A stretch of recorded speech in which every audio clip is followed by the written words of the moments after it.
Bonjour à tous, Ludovic Leclerc, votre analyste pour BadgerInvestor.be, et voici l'heure du bilan du premier trimestre. En effet, nous allons faire ensemble le bilan et les perspectives sur le CAC 40 après le premier trimestre, année que je vous ai annoncé haussière début d'année, mais pour l'instant, on va voir que c'est pas tellement super ce qui se passe.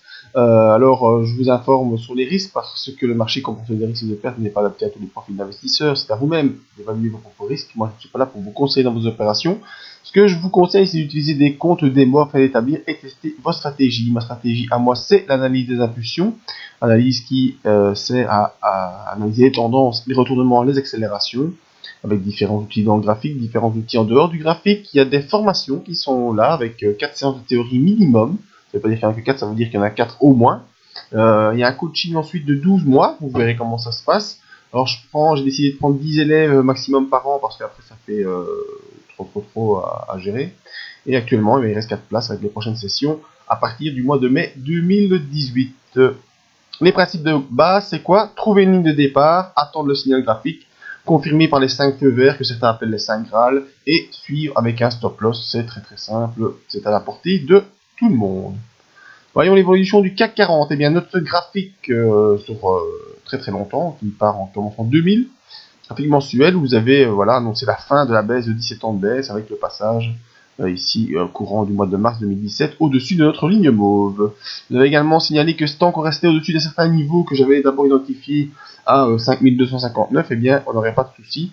Eh bien je vous avoue que ce niveau je l'ai maintenant descendu à 5082. Tant qu'on restera au-dessus de ça, tant qu'on restera au-dessus de 5082, tant qu'on restera au-dessus de la ligne mauve et tant qu'on restera dans ma fourchette d'en rouge haussière, eh bien, on n'a pas trop de soucis pour pouvoir aller rejoindre mon objectif des 6104 points pour cette année. Mais clairement, on n'y est pas, ça rame, on n'y arrive pas. Alors, passons en hebdomadaire pour analyser ce qui s'est passé de ces 3 derniers mois. Voilà, alors on a commencé ici. On va se mettre une petite ligne horizontale, verticale pour bien se notifier le début d'année. Voilà, début d'année, ça commence pas mal, hein, quelques petites bougies, mais là on se rend compte qu'on n'arrive pas à franchir cette zone, la zone des 5520 points, ici en clôture du mois de 22 janvier, 5529 points. Donc c'est une zone qui vraiment nous empêche de passer. Puis on a eu des grosses accélérations baissières. Hein. On a eu pendant 2 semaines des grosses accélérations baissières. On a bien perdu. Et puis pour l'instant on est en train de jouer ici. Hein. On monte, on descend. Mais vous voyez qu'à chaque fois qu'on essaie de franchir la moyenne mobile cette période hebdomadaire, eh bien on est rejeté en dessous.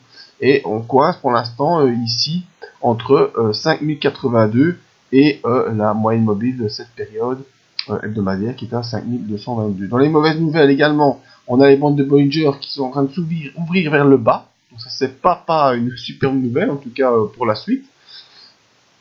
Au niveau des indicateurs, on voit que le MACD s'enfonce sous zéro, le RSI reste péniblement neutre, et pour l'instant, eh bien, on a en plus, qu'est-ce que je raconte pour l'instant là, j'allais dire on n'a pas de problème sur l'OBV, mais pour ceux qui suivent les formations, ils savent bien qu'ici on a un très gros problème, très gros problème sur l'OBV. Regardez, entre le mois de janvier et le mois de mars, voilà, on monte sur l'OBV, alors que sur le cours, eh bien, on n'a fait que descendre, même on est descendu très fort.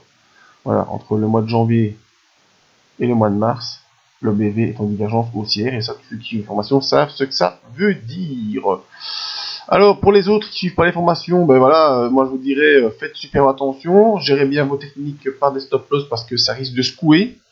Alors, encore la semaine prochaine, on va faire un petit tour sur l'horizon journalier pour voir ce qui se passe de manière plus précise pour ceux qui font un peu plus de trading de court terme.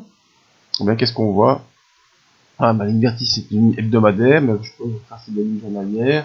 Moi, je mettrais quelque chose comme ici, 5066 en support journalier. Et je dessinerai ça, moi. Vous, je sais pas. Mais moi, je ferai ça. Voilà. J'ai ici, malheureusement, un triangle. Si on s'enfonce en dessous du triangle, la base du triangle, eh bien, vous savez ce qui va se passer. Si vous ne savez pas, suivez mes formations. Je vais le dire à chaque fois. Et si on franchit à la hausse, vous savez également ce qui va se passer. Maintenant, pour vous aider, qu'est-ce que vous pouvez faire? Une petite fourchette d'Andrew, pour ceux qui aiment. Est-ce qu'on oserait se mettre une haussière, une fourchette d'Andrew haussière, au vu des 2 bougies qu'on a eu jeudi, vendredi? Allez, tentons l'affaire. Est-ce qu'il est le point plus bas? 5043, ici c'est quoi? le plus bas 5038, voilà.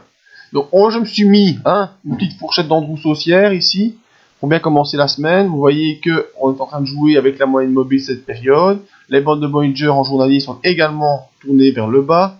Le MACD est sous 0, le RSI est neutre et le BB est également en baisse au vu de la tendance baissière du moment. Donc on fait des points bas plus bas que le précédent. On fait pas de point haut plus haut que le précédent pour l'instant. On est coincé par le sommet de ce triangle. Donc moi je serais vous, je ne ferai pas des positions haussières la semaine prochaine. Sauf si et seulement si on arrive à franchir cette zone ici des 5214 points. Donc si on arrive à franchir les 5214 points à la hausse, eh bien peut-être qu'on pourra faire quelque chose comme ça dans la semaine prochaine ou les semaines à venir. Pour nous, c'est les vacances de Pâques également. Déjà aujourd'hui, tout est fermé. Je suis en congé, la bourse est fermée.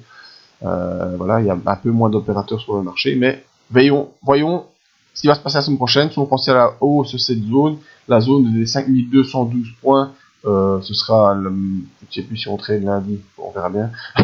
Mais ce qu'il faut, c'est franchir les 5212 points en court terme journalier pour pouvoir reprendre un petit peu de hauteur. Au niveau hebdomadaire, vous l'avez vu, on n'est pas très bien, on n'est pas très bien sur le CAC 40. Il faut arriver à conserver cette zone ici que j'avais mis en hebdomadaire à peu près là. Voilà, c'est ça qu'il faut conserver. Si on s'enfonce en dessous, eh bien il ne restera plus que les 4920 points pour nous sauver. Et sinon, là, on est très mal pour le reste de l'année. Voilà, mon avis sur le CAC 40. Les élèves, eh bien, je les rejoins. De toute façon, dans le week-end, ils savent comment on procède. S'ils ont des avis, des questions, ils m'interpellent et j'y réponds. Pour les autres, il y a encore quelques places à saisir. N'hésitez pas à poser vos questions, à vous informer. Si vous voulez simplement poser la question, vous venez sur le site. Ici, il y a une zone de contact, vous pouvez poser vos questions et venir voir ce qu'on en dit par rapport aux formations. Voilà, merci à tous, à tout bientôt.